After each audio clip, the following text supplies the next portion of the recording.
നമുക്ക് ആദ്യം ടോപ്പിൻ്റെ ക്വാളിറ്റി നോക്കാം. ടോപ്പ് വന്നിട്ട് അതിൻ്റെ മെറ്റീരിയൽ വന്നിട്ട് സോഫ്റ്റാണ്, വളരെ സോഫ്റ്റാണ്, നൈസ് കോട്ടനാണ്. ഏതൊരു ക്ലൈമറ്റിനും നമുക്ക് യൂസ് ചെയ്യാനായിട്ട് പറ്റുന്നതാണ്.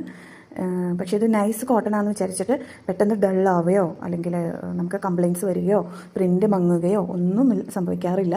ഇത് നല്ല ക്വാളിറ്റി മെറ്റീരിയലാണ്. ഇതിനെ നമ്മൾ ലൈനിങ്ങും വെച്ചിട്ട് സ്റ്റിച്ച് ചെയ്ത് കഴിഞ്ഞാൽ അത്യാവശ്യം നാൾ നമുക്ക് യൂസ് ചെയ്യാൻ പറ്റും. പിന്നെ നമ്മൾ യൂസ് ചെയ്യുന്ന രീതി നല്ലതായിരിക്കണം എന്ന് മാത്രം. വാഷ് ചെയ്യുമ്പോഴൊക്കെ നമ്മൾ കെയർഫുള്ളി വാഷ് ചെയ്യുക. കാരണം മെഷീൻ വാഷൊക്കെ ഏതൊരു മെറ്റീരിയലിനെയും ഡള്ളാക്കി മാറ്റും. അപ്പോൾ ഹാൻഡ് വാഷ് ഓൺലി ആണ് നമ്മൾ ഈ മെറ്റീരിയലൊക്കെ നമ്മൾ പ്രിഫർ ചെയ്യുന്നത്. അപ്പോൾ ഇതിൻ്റെ മെറ്റീരിയൽ ഇപ്പോൾ ഞാൻ തൊടുമ്പോൾ തന്നെ മനസ്സിലാവുന്നുണ്ടാവും. നല്ല നൈസാണ്, നല്ല സോഫ്റ്റ് മെറ്റീരിയലാണ്. അനാർക്കലി കട്ടിലൊക്കെ നമ്മൾ ഇപ്പോഴത്തെ ട്രെൻഡ് അനാർക്കലി കട്ടിലൊക്കെ സൽവാർ ചെയ്ത് കഴിഞ്ഞാൽ നല്ല ഒരു ലുക്കും ഫിനിഷിങ്ങും ഒക്കെ കിട്ടുന്ന മെറ്റീരിയലാണ്. അപ്പോൾ ഇതാണ് ഇതിൻ്റെ ടോപ്പ് വരുന്നത്. നെക്സ്റ്റ് വന്നിട്ട് ഇതിൻ്റെ ബോട്ടമാണ്. Bottom or top. ചിലർക്ക് ഈ ഒരു പ്രിൻ്റ് ഇഷ്ടമില്ലാത്തവരുണ്ടാവും.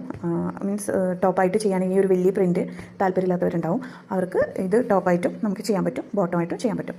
ഇത് കുറച്ചും കൂടി ഒരു എന്താ പറയുക, സ്വല്പം കൂടി ഒരു കട്ടിയുണ്ട്. കാരണം ബോട്ടമായിട്ടും ഒക്കെ യൂസ് ചെയ്യാൻ പറ്റിയതാണ്. പക്ഷെ എന്നാൽ കൂടി നല്ല സോഫ്റ്റ്, കണ്ടോ, കോട്ടൻ്റെ ആ ഒരു സ്റ്റിഫായിട്ടുള്ള ആ ഒരു ഇതല്ല, നമുക്ക് നല്ല സോഫ്റ്റ് ആയിട്ടുള്ളൊരു മെറ്റീരിയലാണ്. കോട്ടൺ, സോഫ്റ്റ് കോട്ടണിലാണ് വന്നിട്ടുള്ളത്. അപ്പോൾ ഇതാണ് ഇതിൻ്റെ ബോട്ടം വരുന്നത്. ഫുൾ ഇതേ സെയിം പ്രിൻറ്റിൽ തന്നെയാണ് വന്നിട്ടുള്ളത്. ഇതൊരു നല്ലൊരു കളർ ഷെയ്ഡിലാണ് വന്നിട്ടുള്ളത്. ഓഫ് വൈറ്റും അതുപോലെ തന്നെ ലൈറ്റ് പീച്ച് ഷെയ്ഡിലുമാണ് ഇത് വന്നിട്ടുള്ളത്. നെക്സ്റ്റ് വന്നിട്ട് ഇതിൻ്റെ ഷോളാണ് വന്നിട്ടുള്ളത്. ഷോൾ ആയാലും അതെ, നല്ല സോഫ്റ്റായിട്ട് നമുക്ക് ഏത് ഒരു രീതിയിൽ നമ്മൾക്ക് ഇടാനും പറ്റും. തലയിൽ തട്ടം ഇടാനും അതുപോലെ തന്നെ സൈഡിൽ ഷോൾ പിൻ ചെയ്യാനും വെറുതെ വെയർ ചെയ്യാനും ഒക്കെ പറ്റുന്ന രീതിയിലുള്ള ഷോളാണ് നമുക്കിതിന് വന്നിട്ടുള്ളത്. ഇതും നല്ല സോഫ്റ്റ് ആയിട്ടുള്ള ഷോൾ തന്നെയാണ് വന്നിട്ടുള്ളത്.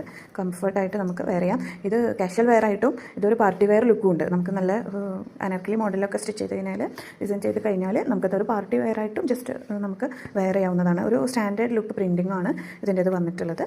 അപ്പോൾ ഇതിൽ നമുക്ക് ഒരു 3-4 കളേഴ്സ് ഉണ്ട്. അപ്പോൾ അത് ഞാൻ വീഡിയോയിൽ ആഡ് ചെയ്യാം. അപ്പോൾ ഇൻട്രസ്റ്റിംഗ് ആയിട്ടുള്ളവർ റീസണബിൾ പ്രൈസിലാണ് ഇത് വരുന്നത്. പിന്നെ ജിൻസാബൈ ജെനുവജിയിൽ ഇത് ഓർഡർ ചെയ്തിട്ട് നമ്മളിൽ തന്നെ കസ്റ്റമൈസ് ചെയ്യാനായിട്ട് തരുന്നവർക്ക് നമ്മൾ പ്രൈസിൽ റിഡക്ഷനും ഉണ്ട്. കാരണം കസ്റ്റമൈസേഷൻ്റെ പ്രൈസും ക്ലോത്തിൻ്റെ പ്രൈസിൽ നമ്മൾ റിഡക്ഷൻ കൊടുക്കുന്നുണ്ട്. അപ്പോൾ താല്പര്യമുള്ളവർ താഴെ കാണുന്ന വാട്സപ്പ് നമ്പറിൽ കോൺടാക്റ്റ് ചെയ്യുക. ഓൾ കേരള ഷിപ്പിംഗ് അവൈലബിൾ ആണ്. ആവശ്യമുള്ളവർക്ക് ഔട്ട് ഓഫ് ഇന്ത്യയും ഷിപ്പിംഗ് അവൈലബിൾ ആണ്.